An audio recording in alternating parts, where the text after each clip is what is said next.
దేవుడున్నాడని నిరూపించింది ఈ సినిమా.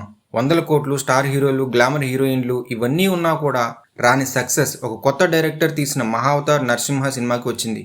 తన సొంత ఆస్తులు తాకట్టు పెట్టి డైరెక్టర్ అశ్విన్ కుమార్ ఈ సినిమాని తీశాడు.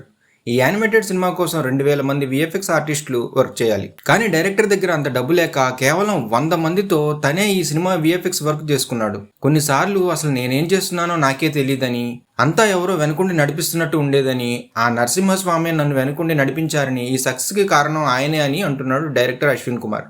ఈ సినిమాని అతి తక్కువ బడ్జెట్ 15 crores తీసి కన్నడలో రిలీజ్ చేశారు. రెస్పాన్స్ అదిరిపోవడంతో అన్ని లాంగ్వేజ్లోనూ దీన్ని డబ్ చేశారు.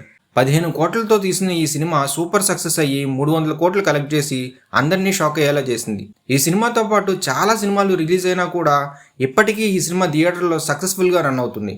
మనసారా భక్తితో దేవుణ్ణి నమ్మితే ఎలా ఉంటుందో ఈ సినిమా నిరూపించింది. ఈ సినిమాని ఫ్రాంచైజ్ లాగా చేయాలని డైరెక్టర్ అనుకుంటున్నాడు.